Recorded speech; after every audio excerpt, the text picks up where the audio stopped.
va? Buenas noches. Esto es Hay Quórum, Ideas en Debate. Estamos comenzando con nuestros compañeros, con Laura Serra, con el señor Fernando Fraquelli. Estamos enseguida con los primeros dos invitados, con Dolores Martínez, que es candidata a diputada por la capital, por Juntos por el Cambio, y con Raúl Timerman, para mirar todo lo que está pasando en estos últimos 3 días antes del domingo, caracterizados por cierres de campaña ayer por parte de Alberto Fernández y Cristina Kirchner en el Monumento a la Bandera en Rosario, cierre de campaña también de Mauricio Macri aquí en la capital federal, de Roberto Labaña, y por todo lo que está pasando en torno a las impugnaciones, tanto de lo que es el Frente de Todos como del espacio de consenso federal, a las cuestiones atinentes a lo que va a ser el conteo provisorio a cargo del Ejecutivo, como es historia en los últimos 80 o 100 años, antes de lo que va a contar de manera oficial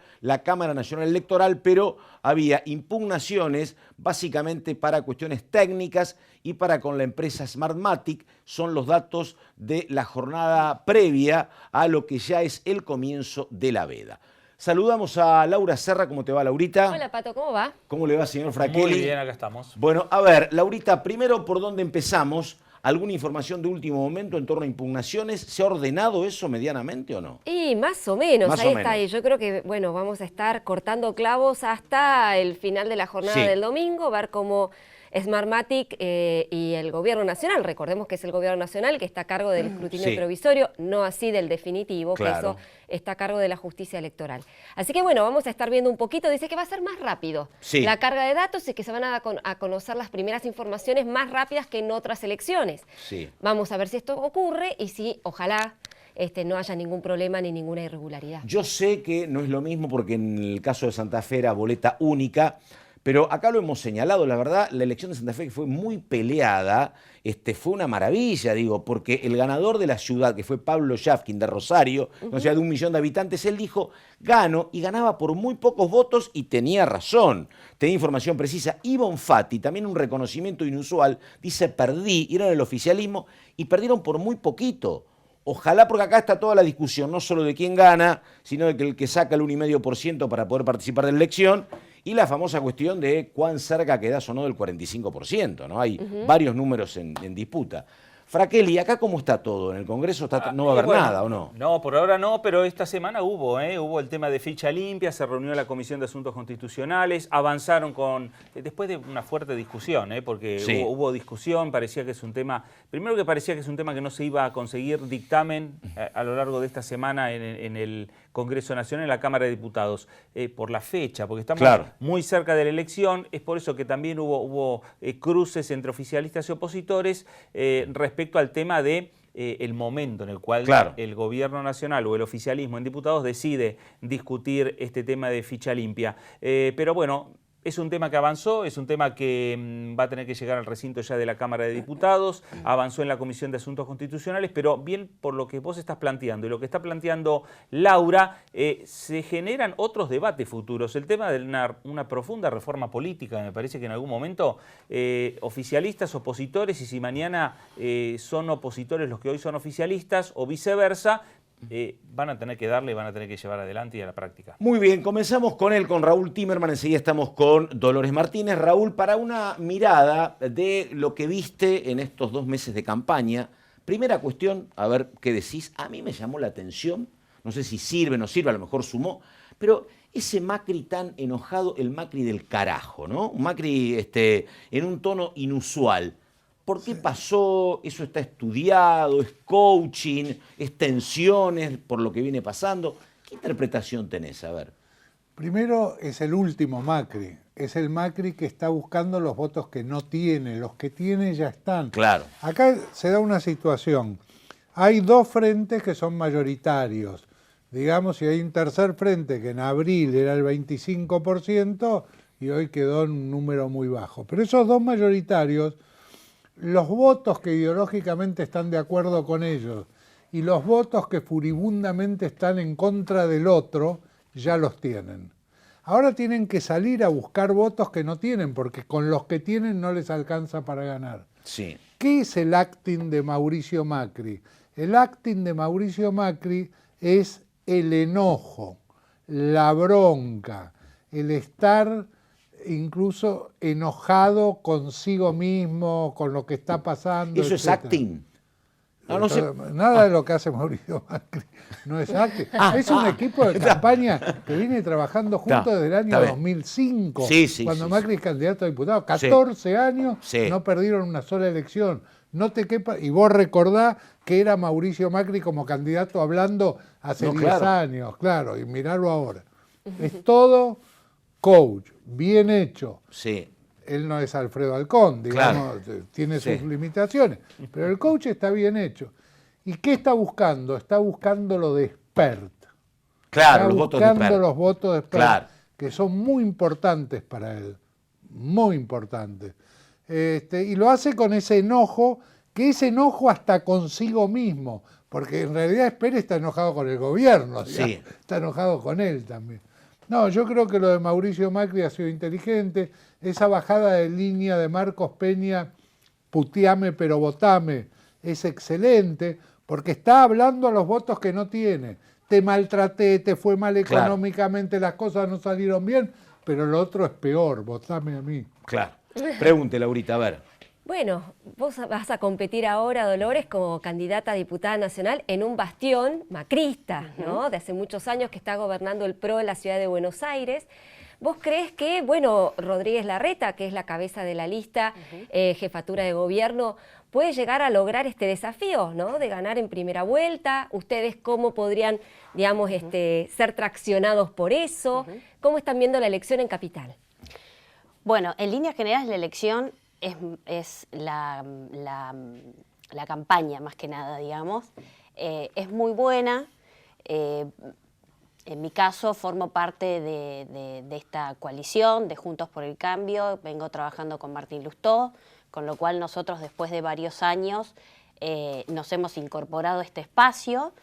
Y la verdad que vemos muy buena recepción en la mayoría de los ciudadanos con los que conversamos en distintos formatos que llevamos adelante la campaña.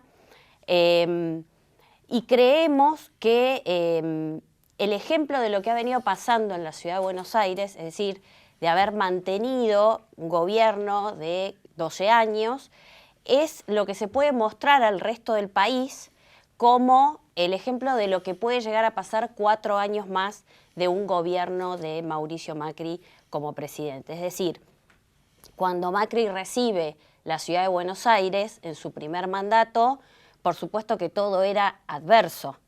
Pasaron 8 años y realmente ahora pueden verse los frutos, ¿sí?, de ese trabajo sostenido, de un trabajo donde hay un modelo de gestión bien claro hacia dónde se quiere ir, ordenado, en equipo. Nosotros ahora lo que queremos dar el debate interno con Martín Lustó es de que quizás entendemos que hay que analizar cuáles son otras las prioridades de la Ciudad de Buenos Aires y creemos que hay que trabajar mucho más fuerte en el tema de educación y salud, pero en líneas generales entendemos que este modelo que trajo el macrismo y que después se fue ampliando con distintos partidos políticos, incluso hasta llegar al actual, que la verdad es histórico, ¿sí? Hay varios partidos políticos que integran Juntos por el Cambio, es un ejemplo de mostrar a nivel nacional un modelo de gestión y un modelo de Estado que queremos que se pueda dar en la Argentina. Dolores, el apoyo de Martín Lustó a Rodríguez Larreta le da la tranquilidad de ganar cómodamente la ciudad de Buenos Aires, digo, de despejar cualquier incertidumbre interna o externa para, digamos, el próximo día domingo.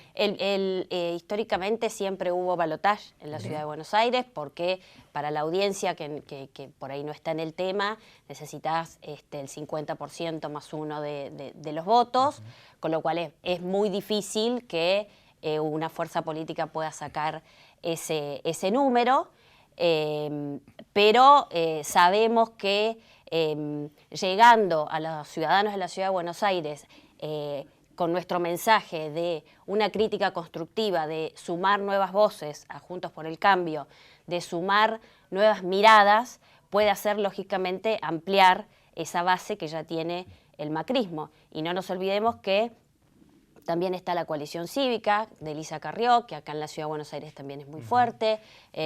Confianza Pública de Graciela Ocaña, el Partido Socialista con Roy Cortina. Digo, es bastante amplia la propuesta que nosotros damos desde Juntos por el Cambio en la Ciudad de Buenos Aires.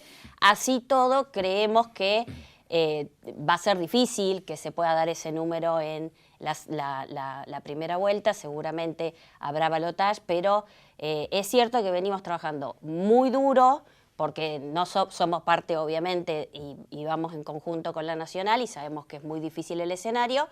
Pero bueno, estamos tranquilos de que sabemos cuál es el rumbo que le queremos dar a esta campaña y cuáles son las propuestas que tenemos para seguir trabajando 4 años más. Raúl, una pregunta que tiene que ver con el distrito clave, 37% del padrón electoral, que es la provincia de Buenos Aires.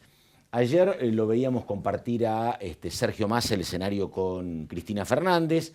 Digo, esta María Eugenia Vidal no es la Vidal de hace 4 años, está más conocida, más consolidada, es más candidata, pero claro, no está Felipe Solá compitiendo, ¿no? Simplemente es o Vidal o Kicillof. Es mucho más complicado para el gobierno ese escenario, me pareció. Sí, claro.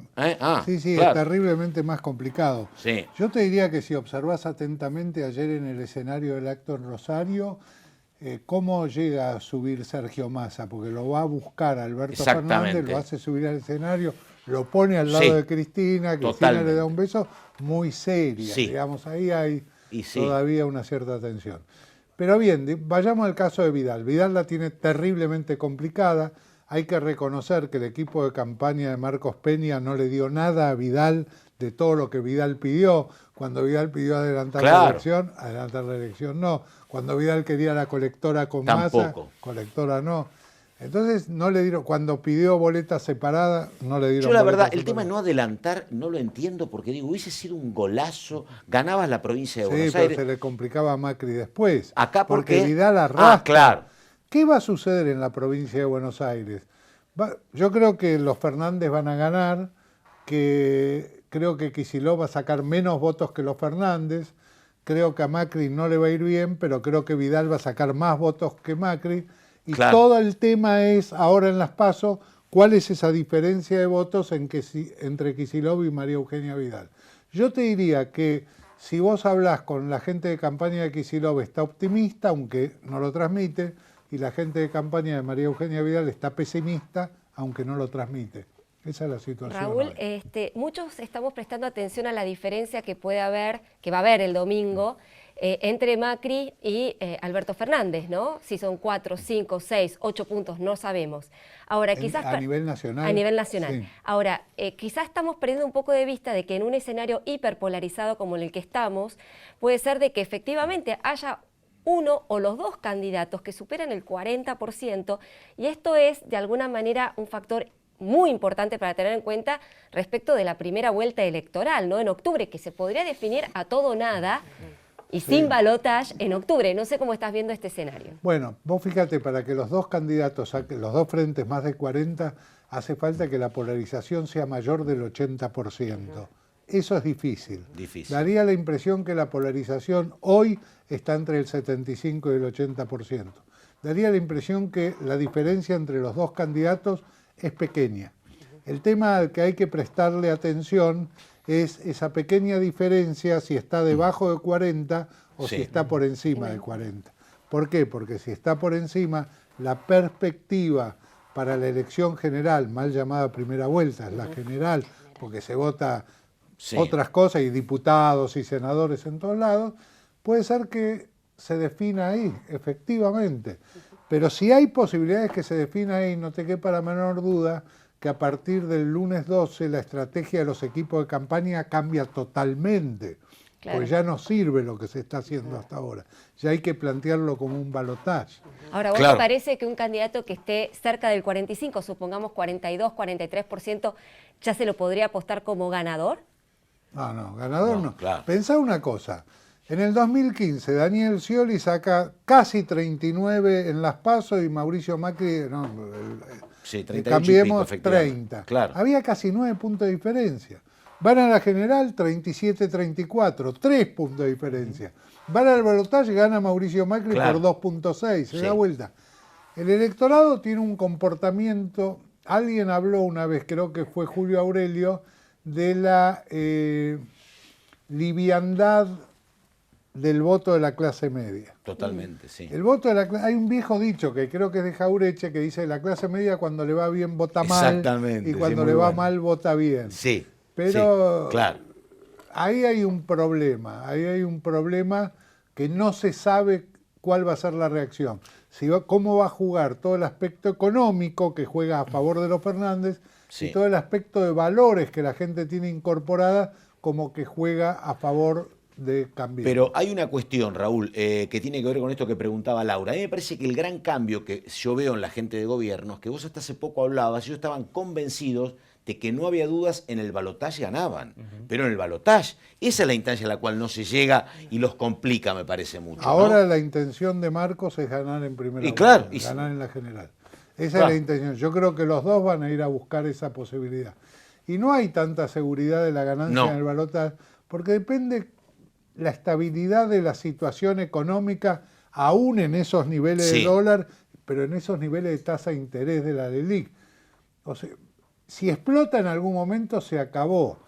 Que dependerá de lo que pase el resultado del domingo, me parece, ¿no? Tiene Las cierta diferencias y importancia demás. ese Claro. resultado, Importancia, claro. pero también tiene, digamos, vos fijate que la polarización que plantea Juntos por el Cambio es con Cristina, que es candidata a vicepresidenta, Sí, claro. no con Alberto, que es candidato a presidente. Y Alberto lo que tiene que plantear claramente es lo que él quiere y lo que no quiere. Y dentro de las cosas que no quiere, tiene que poner cosas que pasaron durante el gobierno de Cristina. Sí. Y ahí debe haber cierta tensión que hace difícil el desarrollo. Bueno, vos lo mencionabas recién, la cuestión con Massa, ahí hay un mar de fondo no Ah, resuelto, hay todo un indudablemente. tema. Así. Pero hay algo de lo que dijo yo. ¿puedo Porque, hacer a ver, una- perdóname, un Sí. detalle. Dolores es politóloga y lo Sí. escucho hablar y me parece que le gusta más de politóloga que de candidata. Sí, exacto. ¿Viste? Ahí tenés No, la- que Sí. a mí me encanta Sí, esta por eso. discusión también Sí. desde mi De la rol ciencia, de la sí. ciencia.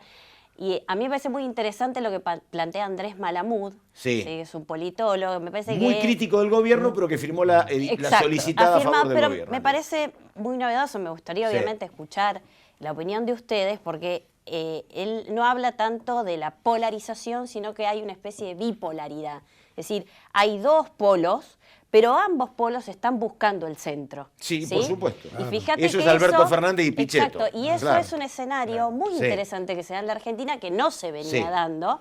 Y me parece que ahí está, ¿no?, un poco este escenario de incertidumbre que vivimos todos, ¿no? Coincido. No solamente por lo económico, sino también por el fenómeno político. Bueno, y que se ese está escenario se produciendo. va a ver mucho después del domingo. Sí, yo quería agregar ver. algo, un comentario, algo que sucede y a lo que no se le presta atención o no se le pone relieve. Las clases sociales existen Por supuesto. y diferentes gobiernos representan distintos intereses de clase. Cuando se habla de la necesidad de continuar con un modelo de gestión en la ciudad de Buenos Aires o en San Isidro, está bárbaro. Digamos, desde el 58 que están los pozos en San Isidro Exactamente. y está bien, y ahora van a ser 12 años, 16 años del PRO en la ciudad. Pero cuando se habla de lo mismo en Formosa Por con supuesto. Gildo Infran o en Santiago del Estero con Zamora, se dice, no, la democracia requiere alternancia, Exactamente. digamos, no Sí, se puede. sí. Hay una cuestión clasista detrás de eso y yo creo que, digamos, hay que ponerla sobre el tapete. Está Hay bien, que está buen ponerla dato. y A ver. recojo el guante Sí. porque básicamente me refiero a un modelo de gestión y no un partido político que digamos, ponga más el peso de la ideología, que siempre está, obviamente, y Por eso supuesto. está correcto, pero sí un modelo de gestión, estoy hablando de políticas públicas Sí. de Estado. Claro, Entonces, totalmente. eso me parece mucho más interesante. Claramente, en el caso de Juntos por el Cambio, hoy nosotros con Martín Lustó, nosotros vinimos tratando de disputar este espacio a través de las Sí. internas, a través de las PASO. En el 2015 no lo logramos, fuimos por afuera, casi ganamos. Hicimos una crítica muy constructiva, con propuestas muy concretas, que nosotros hoy tenemos que decir la verdad. Si contabilizamos, nosotros hicimos un estudio de 22 propuestas concretas que Sí. le propusimos al gobierno de la Ciudad de Buenos Aires, de las cuales casi 15 fueron tomadas efectivamente, y puedo Sí. dar ejemplos concretos como el mapa del delito, los ESAC, etcétera. Entonces yo hablo de un modelo de gestión, esto es tener un Estado más ordenado, con resultados concretos, con transparencia, digamos, con apertura al diálogo y al consenso. Eso es lo que buscamos específicamente, que se pueda trasladar a nivel nacional y obviamente que pueda también derramar en el resto de las provincias. Hay provincias muy interesantes, igual me parece a mí, Mendoza, Córdoba, Santa Fe. Ojo que Formosa tiene un modelo de gestión muy particular. Bueno, a mí me parece interesante eso. San Luis, exactamente, claro. Y quizás San por Luis. eso también soy una San Luis, defensora claro. de las PASO. Sí. A mí me parece que son sanas, a nosotros nos Sí. parece también como espacios que son sanas, lamentablemente no se pudieron dar, pero me parece que estaría muy bueno de acá estos 2 años que vienen por delante poder en todo caso realizar los ajustes que sean necesarios para que las PASO, porque son una herramienta que va a permitir que no se perpetúe en el poder un solo partido. Vos sabés que hay algo Sí. interesante respecto a las A ver. PASO. La idea Sí. inicial de Néstor Kirchner, cuando pensó en el tema de las PASO, era evitar la dispersión del peronismo, Claro. digamos que todos jueguen adentro y también que algunos radicales, algunos jueguen todos Lo adentro. lograron sin paso. Así es. Claro. Pero eso se desapareció. Y ahora, ¿qué te dicen de las PASO y de la general y del balotaje? Se hacen tantas elecciones hasta que el peronismo pierda. Ahí estamos. Bueno, Raúl Timerman y la candidata a diputada, Dolores Martínez. A los dos, muchísimas gracias. Gracias a ustedes. Terminamos este bloque enseguida, segunda parte. Recordamos con un representante de la provincia de Chubut y un dirigente PYME, tratando de ver lo que pasa cuando faltan un par de días nomás para las elecciones del domingo. Ya estamos con ese bloque.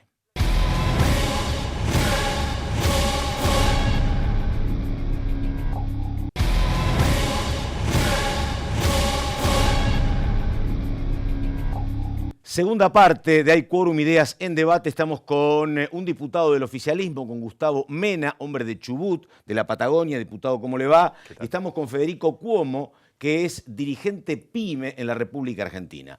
Comenzamos con Cuomo porque la verdad el tema PYME está como particularmente centrado en la campaña. Incluso ha habido un debate sobre la cantidad de pymes que habían cerrado. Había manejado un número la oposición, después lo hizo de manera más relativa el oficialismo. ¿Su pyme cuál era o cuál es, Cuomo? Yo tengo una embotelladora de agua en Avellaneda. ¿Y cómo está? ¿Sobreviviendo? ¿Mejor? Estamos al 29% de lo que estábamos hace 4 años. 29% en ventas, en facturación. En ventas por unidad de producto.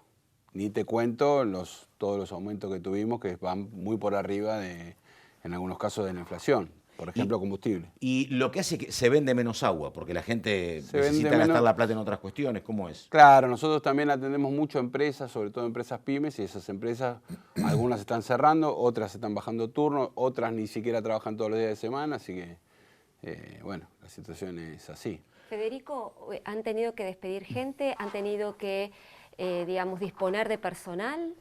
Nosotros no despedimos, pero sí en los últimos 4 años tenemos la mitad de la gente que teníamos y esa gente fue gente que se fue yendo y no la repusimos. Eso es lo que pasó. Gustavo, bueno, la verdad, ¿viste? No es un tema cómodo, pero digo, no sé si en Chubut debe pasar más o menos lo mismo, a lo mejor la situación es otra, pero ¿qué fue lo que pasó para que no hubiese algún camino, alguna solución para esto antes? No se atendió el mercado interno, las tarifas aumentaron mucho. ¿Cuál es el diagnóstico de por qué hay estas cuestiones que, no sé si es una posición apartidaria, pero es un dato de la realidad que hay mucha pyme con problemas? Bueno, la realidad no se puede negar. Lo que Sí. hay cuestiones estructurales que el país no ha encarado y hemos vivido muchas veces en situaciones anómalas, poniéndole una tapa a un montón de problemas, y cuando esas cuestiones se sinceran y se busca el equilibrio fiscal, es cierto que eso resiente la actividad económica. Igualmente el país es muy diverso, a veces hay una tendencia a focalizarse en la metrópolis, y me pregunta por Chubut. Chubut está inmerso, por supuesto, en las mismas dificultades, pero hay sectores muy dinámicos. El sector de la energía, por ejemplo, muestra un repunte muy importante, aún cuando nosotros en la cuenca del Golfo San Jorge no somos lo que está de moda Claro, ahora, no que son es, vaca que muerta. no somos vaca muerta, Sí. pero ha habido un repunte importante. Hay el último índice de desempleo está abajo, Sí. es el 3,5% en Radatili y Comodoro, porque el INDEC mide las ciudades o los conglomerados de más de 100.000 habitantes. La situación en el valle inferior del río Chubut es distinta, es más complicada, es más compleja, por la crisis de la provincia, del sector público y también por el sector textil sintético, que sí está resentido por las importaciones. El turismo creo que está marcando una importante reactivación. O sea, hay sectores en donde uno ve un dinamismo importante. El campo aquí en la zona central del país, el turismo, como decía. Pero yo no dudo que vamos a salir adelante, porque se están haciendo las cosas que hay que hacer para poner en orden el sistema, ¿no? Fundamentalmente el frente fiscal, que siempre hemos desmerecido. Que siempre... Pero el frente fiscal, diputado, no sé, es cierto, pero como explican los técnicos, es cierto que en el cálculo de ingresos y egresos estamos más ordenados. ¿Pero eso no se desarma todo con lo que vamos a tener que pagar de intereses de la deuda? No, yo creo que la deuda argentina, si bien implica un porcentual del PBI más alto que hace unos años, está dentro de rangos absolutamente manejables. Yo creo que ordenar ese frente, ordenar la cuestión fiscal, creo que es algo que no discute el mundo. No. Y es una condición necesaria, no suficiente, claramente, pero sin eso no se puede pensar en crecer Gustavo, y en desarrollarse. ¿cómo imaginan llevar adelante una reforma fiscal como otras reformas que está planteando el presidente y candidato Mauricio Macri, y otros candidatos también hablan de lo mismo, que es necesaria una reforma fiscal si no se logra consenso en el Congreso? ¿O usted imagina que sí que puede haber consensos? Yo creo que es el desafío que viene después de esta instancia electoral, ¿no? Yo hablo de frente fiscal. La reforma fiscal, si por fiscal entendemos la reforma tributaria, creo que se hizo mucho, se bajó a nivel federal la carga impositiva, y en el 2022, cuando esa previsión gradual que está en la ley que se aprobó en diciembre del 2017 opere totalmente, va a ser una reforma importante, incluso en el tema de aportes y contribuciones previsionales. Pero también está la deuda pendiente de muchas provincias, ¿no? Que tienen que hacer esas reformas para alivianar la carga en ingresos brutos y en otros tributos y otros... El tema también es, y justamente hablando del tema de la reforma fiscal, es la presión tributaria, que hoy justamente está afectando a buen sector de las pequeñas y medianas empresas, ¿no? Y quería saber justamente, ¿vos qué esperás de un gobierno, sea cual fuese, ¿no? Gobernado por Macri, por Labaña, por Alberto Fernández? ¿Qué esperás del futuro gobierno en materia fiscal? Yo espero, más que del gobierno, de la sociedad, que pongamos en valor el trabajo.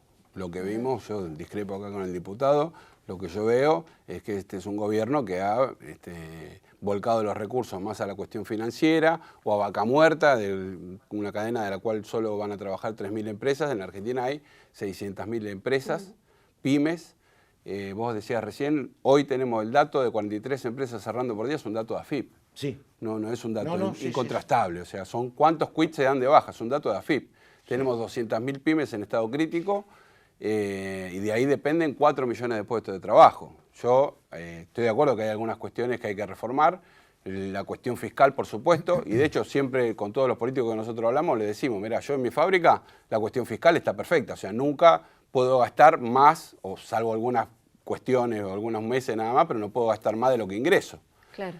Pero me parece que es importante que el gobierno focalice en cuestiones productivas sobre todo, y me parece que hay otra cuestión que vos hablabas recién, que es, además de la deuda externa, la deuda social. ¿Cuál va a ser el costo de la deuda social que estamos teniendo hoy? La cantidad de desocupados, yo te digo, la semana pasada fui desde Avellaneda hasta Almirante Brown, parece que pasó la guerra, es una cosa tremenda, galpones vacíos, locales cerrados. Bueno, se ve en Capital Federal eso, Bueno. Florida, Córdoba, se ve acá efectivamente.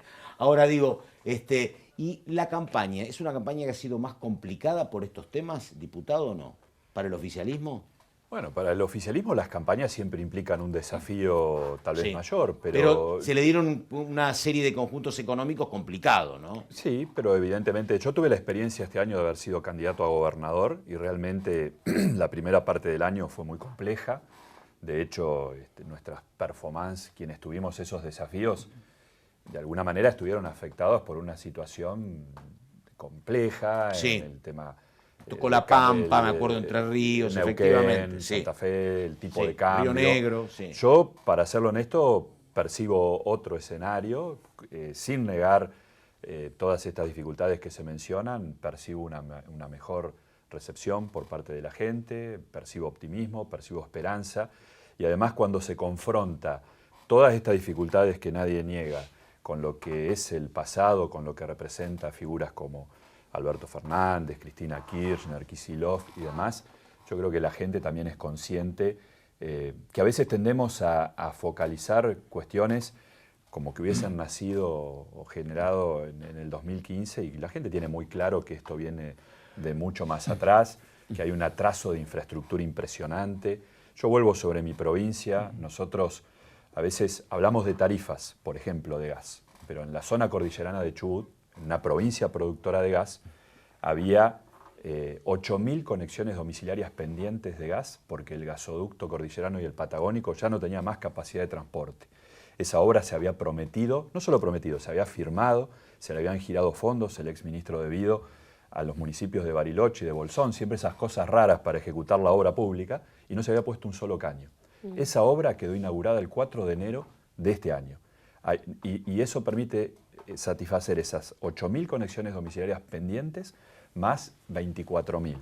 Así que pasar de calefaccionarse con leña o con tubos de gas a tener una conexión domiciliaria, creo que eso también la gente sabe que la obra pública hoy se termina, que no se roba con la obra pública. En Comodoro Rivadavia, si hablamos de producción, de pymes y demás, si no tenemos infraestructura es imposible pensar en diversificar la economía, en desarrollarse. Puerto de Comodoro Rivadavia, la última ampliación, muelle pesquero, 4 años parada estuvo esa obra. En el 2017, en 8 meses, esa obra se licitó, se adjudicó, se contrató y se terminó. Y hoy está funcionando. Y así puedo enumerar muchas otras. Y vuelvo sobre mi provincia. 1.500 millones de dólares de inversión privada en 17 parques eólicos, algunos terminados, otros en ejecución. El 22, ahora en pocos días más, el 22 de agosto, se licita el nodo de conexión Comodoro Rivadavia, la segunda ciudad más grande de la Patagonia, no está conectada directamente al interconectado nacional. ¿Por qué? Porque en tiempos del expresidente Kirchner se la pasó por arriba para hacer esa conexión en pico truncado. Sin esa conexión, sin ese nodo, hay un cuello de botella, no pueden venir más parques eólicos, no tenemos una garantía de suministro. Esa obra, bueno, se va a licitar ahora. O sea que yo creo que hay un país que es consciente de las dificultades, pero que sabe que se están haciendo transformaciones de fondo en infraestructura, en el frente fiscal, en un montón de capítulos sin los cuales un país no se puede desarrollar. Federico, está la opinión, digamos, y el argumento del oficialismo que está haciendo. ¿Ustedes cómo esperan vivir este día domingo y qué medida esperarían que se adopte rápidamente? El domingo yo espero que sea con mucha democracia, con mucha libertad, por supuesto. Por supuesto que digamos, 200.000 empresas en estado crítico, estamos esperando un gobierno que, como dije antes, priorice el trabajo. Me parece que ahí hay 2 o 3 cuestiones claves. Una, hacer, si hay un cambio de gobierno o si este gobierno empieza a pensar en este tipo de cosas, no sé quién gane, porque yo tampoco soy la oposición, o sea, mi posición es de la economía real. Sí. Yo represento e interactúo todos los días con un montón de pymes. Nosotros lo que estamos ahí previendo es que haya un crédito de salvataje para estas empresas, porque hay que entender que una empresa se puede destruir en 2 o 3 malas medidas de gobierno, pero que para crear una empresa, y sobre todo industrial, que es del palo específico donde yo vengo, tardamos 7 años en crear una empresa. Porque me parece que también hay que entender que hay una cuestión que yo veo de la propuesta del gobierno de la meritocracia, del emprendedor tecnológico, que no es lo que te da escala y sobre todo no es lo que te da inserción laboral en todas las ciudades del país. Eso es una cuestión. La segunda, parar. Parece que la FIP hace 1 año, 2 años aceleró con los embargos y es tremendo, o sea, sobre todo las empresas que hoy estamos más o menos formales, hoy te cae un embargo en el banco, que a la vez, si vos tenés 5 bancos, te cae por el mismo monto en los 5 bancos, o sea, si debes 100.000 pesos, te embargan 500.000, no podés recibir los pagos por ahí, no podés pagar, es un desastre. Y la tercera cuestión, que de paso hacemos la propuesta, quizás se pueda tomar desde esta casa, es aumentar el compra nacional. El compra nacional en Argentina se le compran a las pymes el 6% de las compras del Estado. En Estados Unidos se compra el 22%, en Italia se compra el 49%. Hay una concentración también de la economía que no beneficia a las pymes y hay que entender que las pymes... Perdóname, Federico, compra nacional es todo, digo, desde resmas de papel, supongo, a cuestiones que tienen que ver con el sostenimiento de temas más complicados, ¿no? Es todo. Absolutamente todo. Que no sería, me parece tan complicado de instrumentar eso. No es la primera vez que se habla del compre nacional, ¿no? Pero sería como un alivio para muchos precios, sectores. ¿no? La también. son los precios. No, la cuestión no son los precios, discúlpame. La cuestión es la decisión política. Las empresas de servicios del Estado, hoy, Edenor, Edesur, todo ese tipo de empresas, están trayendo, por ejemplo, me consta porque tenemos un pyme que hace trabajos eléctricos, están trayendo los transformadores de alta capacidad de Turquía. Y acá hay una empresa que se llama Tadeo Cerweni, perdón que le hago el chivo, pero que puede hacer perfectamente ese trabajo. Entonces, y a ese no le compran. Pero, a ese no le compran. No le compran, pero tiene que haber una decisión política, me parece, y me parece que podría hacerse legislar sobre esta cuestión. Hay que entender que si nosotros, en Argentina creo que el presupuesto de compras es 1/4 del presupuesto nacional. Es un montón de dinero. Claro, porque lo que pasa es que me parece que Laura se refiere a que, claro, después hay un cuestionamiento a que hay mucho industrial argentino protegido. Ahora, el problema que vos tenés en el medio es que cuando no hay cierta protección, el empresario pyme o el mediano te cierra y tenés la tragedia del desempleo. No, que el tema tiene es solución. proteger La relevándote eficiencia. del pago de Claro. determinados, no presionándote Claro. con la Claro. carga tributaria. Digo, creo que esa es la mejor forma de dotar a una empresa de competitividad. Digamos, ponerla en igualdad de condiciones con todas las demás empresas y competir como corresponde. Digo, no por ser nacional, quizás vos tengas un precio más alto y al final todos los consumidores terminamos perjudicados. Digo, hay que ver eso. ¿Te puedo decir dos cosas? Sí, claro. Primero, gracias, porque me parece que es un tema que, sí. Que hay que desenmascarar en la sociedad.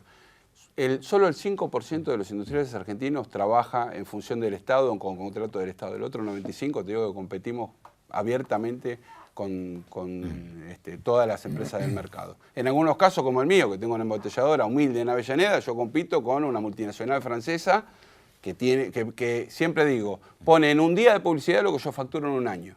O sea que pero en serio, la competencia, te digo que nosotros ponemos mucha creatividad en términos de competencia. Segundo, cuando hablamos de competencia, y sobre todo en estas cuestiones que yo te digo estructurales de compra del país, de inversiones, de grandes inversiones, y hablando de una discusión que se va a venir dentro de poco, que es el acuerdo Unión Europea-Mercosur. Sí. No me podés hacer competir a mí contra una empresa turca que recibe créditos al 1% anual, con 5 años de gracia.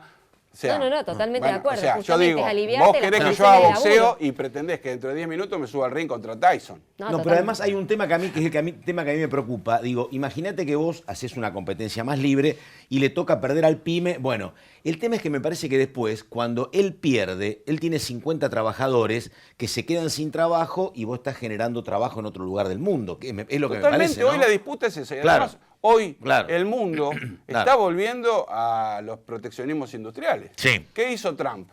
Y sí. Lo hizo con Surrey, lo hizo con Ford, lo Sí, hizo yo creo que con Apple. es una discusión de fondo, pero tampoco, Importante, tampoco sí. el proteccionismo. Nosotros a veces tenemos una cierta esquizofrenia, digamos. Queremos Total. que todos nos compren, pero Sí. no le queremos comprar a nadie. Y lamentablemente exactamente. el mundo no funciona así, y si todos los países adoptaran la misma posición, sería un juego de suma cero. Pero exactamente. Pero yo creo que hay sí. que tener un equilibrio.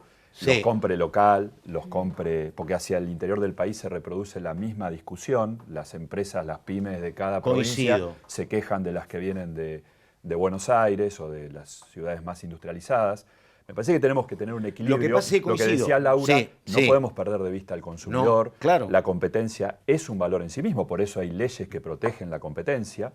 Vos ponías el caso de Edenor Edesur. Bueno, habría que mirar muy bien una regulación, porque no estamos hablando del Estado, son empresas privadas a las que, digamos, no son los mismos estándares con las cuales se les pueden obligar, si bien son concesionarias de un servicio público, Claro. pero no dejan de ser Concesionarias de empresas servicio privadas. público. Me parece que es una mirada más compleja. Lo del acuerdo con Unión Europea-Mercosur me parece que es un logro de la política exterior argentina, es una política de Estado y nadie te va a obligar a competir con Tyson dentro de 10 minutos. Justamente eso está previsto plazos muy largos, de hasta 15 años de entrada en vigencia, pero creo que forma parte de los desafíos que nos tenemos que trazar. Es cierto, No, lo yo que pasa también sí, vengo forma parte de de los desempeñarme en sí. la actividad privada Sí. y a mí me encantaría que en mi ciudad prohíban el ingreso de otros abogados a competir con mi estudio jurídico. Pero lamentablemente... Sí. Nadie, yo no escucho dirigente empresario yo creo que la competencia mejora, el último dato, y tenemos que ir terminando, pero el último dato de la pelea entre China y Estados Unidos era un dato terrible, donde explicaba que la balanza comercial de Estados Unidos era desfavorable en 400.000 millones de dólares. Entonces, el Trump dice, si no hago algo, no tengo trabajo para la gente también, ¿no? Claro, por eso subo aranceles. Pero el resto del mundo sufrimos las decisiones de esa guerra comercial. Que esto que está planteando Federico, que se genere también un debate y son claro, parte de los consensos que no se debatió nunca. Que hay que, me parece, que lograr después de las elecciones. La culpa la tiene Laura Serra, que lo planteó el tema, así que bueno. Pero lo que pasa es que queda mucho tiempo, en serio. Tenemos hasta el 27 de octubre un tema que no ha estado en agenda nunca. No, y va a estar en agenda sin duda. Ojalá. Se han discutido cosas más abstractas, no me parece. Sí, cuchuflito poca cuestión concreta. Tenemos que terminar. Cuomo, muchas gracias. Gracias por la invitación. Y que resista a la embotelladora. Diputado, gracias. Gracias. Y tenemos que terminar acá. Esto fue Hay Quórum, Ideas en Debate. Estuvimos como siempre con ellos, con Laura Serra y con Fernando Fraquelli. Aquí terminamos. Gracias y buenas noches.